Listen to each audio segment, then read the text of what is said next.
me faire tomber, mais l'Éternel m'a secouru. Reste là, c'est ça qui est ça. Lui reste là à me traiter d'aigri. Mon Jésus ne me voit pas comme une aigrie. C'est qui est important pour moi. Aïe aïe aïe. Évangéliste, maman, il vit peigné. Mais l'Éternel m'a secouru. Reste là, c'est ça qui est ça.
Était 1 Samuel, chapitre 7, verset 12.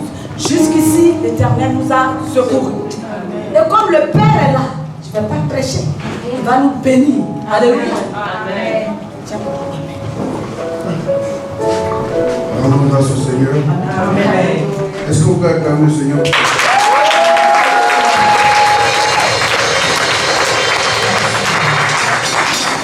Je voudrais bénir Dieu pour vous, pour chacun de vous. Je suis très content d'être avec vous. Alléluia. Je reviens de la Côte d'Ivoire depuis jeudi, c'est ça, jeudi matin. Ouais. J'ai rencontré l'archevêque. Il m'a fait l'honneur aussi d'être sur sa chair. Alléluia. Pour faire sa prière finale, j'étais vraiment honoré. Je bénis Dieu pour sa vie également. Vous savez, quand on parle d'une vision, c'est quelque chose de difficile. La vision, elle est toujours accompagnée d'une provision. C'est celle-là qui vient de Dieu. Je suis architecte de formation. Je suis apôtre parce que Dieu m'a fait grâce. Aussi bien de continuer à travailler et puis aussi servir Dieu. Amen. Je ne vais pas être long, c'est juste pour vous encourager. Vous dire que quand la main de Dieu est dans une affaire, il n'y a rien de... Alléluia. Juste ici, si l'Éternel vous a secouru, je voudrais qu'on se tienne debout. On va lire juste 1, 2, 3 passages. Et ensemble, on va partager. Genèse 1, on va lire du verset 1 au verset 4. Genèse 1, verset 1 au verset 4. Au commencement, Dieu créa les cieux et la terre. La terre était informe et vide. Il y avait des ténèbres à la surface de l'abîme. Et l'Esprit de Dieu se mouvait au-dessus des eaux. Dieu dit que la lumière soit, et la lumière fut. Dieu vit que la lumière était bonne, et Dieu sépara la lumière des ténèbres, d'avec les ténèbres. Je finis au verset 5. Dieu appela la lumière jour, et appela les ténèbres nuit. Ainsi il y eut donc un soir, il y eut un matin, ce fut le premier jour. Allons jusqu'au verset 11, et on va s'arrêter là. Au verset 11, puis Dieu dit que la terre produise la verdure, de l'herbe portant de la semence, des arbres fruitiers donnant du fruit, selon leur espèce, ayant en eux leur semence sur la terre. Dites Amen. Amen. On peut s'asseoir. Et je rends toute la gloire au Seigneur pour ce passage. Et je voudrais le célébrer tout le long de la vie. Je demande à ce que l'Esprit nous aide à comprendre la pensée de Dieu. J'ai expliqué pour dire quoi? Pour dire que au commencement de la création, vous allez comprendre que Dieu fait une séparation entre la lumière et les ténèbres. Parce que les deux ne sont pas de la même nature. Alléluia. Alléluia. Les ténèbres et la lumière ne peuvent pas cohabiter. C'est pour ça que l'espèce humaine que nous sommes, nous ne pouvons pas cohabiter avec d'autres espèces. Et je vais encore plus loin en disant que quand on est spirituel, on ne cohabite pas avec ce qui n'est pas l'esprit. Alléluia. La profondeur de ce passage voudrait dire que Dieu aussi à la fois qui est le créateur a créé les ténèbres et a aussi créé la lumière. Les deux sont la création de Dieu. Mais les deux ne peuvent pas être ensemble. Les deux ne peuvent pas cohabiter ensemble. Si juste ici l'Éternel vous a secouru, c'est qu'il a fait la part des choses. Entre ceux qui doivent en continuer à œuvrer et célébrer pour Dieu, et pour ceux qui ne peuvent pas célébrer pour Dieu. Mais je veux vous expliquer en vous disant que tout commence dans les ténèbres. Si vous teignez cette lumière, vous allez voir la présence des ténèbres. Les ténèbres sont au milieu de nous. Souvent nous faisons la part des choses en disant ténèbres. Non, les ténèbres ont d'abord commencé et après qu'il y ait la lumière. Amen. Je vais vous expliquer pour vous dire que tout se crée dans les ténèbres. Yes. En tant qu'architecte, je peux vous expliquer pour dire que j'ai une pensée. C'est un projet que j'ai dans mon esprit. Mais c'est dans les ténèbres que vous n'allez pas le voir le projet. Et dès lors que ce projet est en train de nourrir dans mon esprit, le jour que vous le voyez, on appellera ça la lumière. Amen. Donc ça veut dire que dans les ténèbres, il y a quelque chose qui se fait. Amen. Ne confondez pas entre ceux qui ne sont pas à la gloire de Dieu et entre ceux que Dieu lui-même a créés. Par moments, nous traversons des situations qui sont difficiles. Et nous sommes en train de dire, mais non, Dieu me fait passer par des moments difficiles. Je vais vous donner une révélation. Jusqu'ici, l'Éternel vous a secouru. Vous savez pourquoi? Il vous a secouru parce qu'il compte sur vous. Amen. Le fait que je vous lise le passage du verset 11, Dieu dit que la terre produit de la vertu. Il y a un moment donné où Dieu va faire, et il y a un moment donné où c'est à toi de faire. Amen. Ne vous attendez plus à Dieu, mais faites en sorte que Dieu puisse attendre à vous. Amen. Ce qui veut dire que Dieu a d'abord opéré dans votre vie. Et c'est à partir d'aujourd'hui que vous devez maintenant opérer. Amen. Dieu nous a donné les capacités et les moyens nécessaires. Yes. Enfant de Dieu que vous êtes, il y a un moment donné où on s'attend à Dieu, mais il y a un moment donné où Dieu s'attend à nous. Ah. Alléluia. Amen. Il y a un combat que vous allez mener. Dans votre vie, ne soyez pas toujours à attendre que Dieu vienne. Parce que Dieu est déjà venu. Amen. Sinon, vous ne serez pas là. Amen. Si Dieu ne vient pas à notre secours, où serons-nous? Le secours ne vient que de l'Éternel. Oui, parce que c'est là que le secours vient. Mais quand il t'a secouru, qu'est-ce que tu deviens? Quelle est la position que tu as aujourd'hui? C'est de te lever et de proclamer qu'en toi, il y a de bonnes choses. La Bible déclare que la terre a produit. Nous sommes au temps de la conversation des enfants de Dieu qui doivent produire. La production ne viendra plus de Dieu, la production viendra de toi. Quelqu'un vient dire à goûter celui qui a appelé de toi, produit. Produit. Alléluia. Dieu a permis que dans le secret, c'est ce qu'on appelle les ténèbres, dans le secret, on soit en mesure de pouvoir réfléchir, prier, chercher le secours de Dieu, chercher la face de Dieu. Et quand on a fini de chercher la face de Dieu, on doit maintenant expérimenter ce que Dieu a semé en nous. Amen.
Merci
poussait pour me faire tomber, mais l'Éternel m'a secouru. Reste là, c'est ça qui est ça. Lui reste là à me traiter d'aigri. Mon Jésus ne me voit pas comme une aigrie. C'est qui est important pour moi.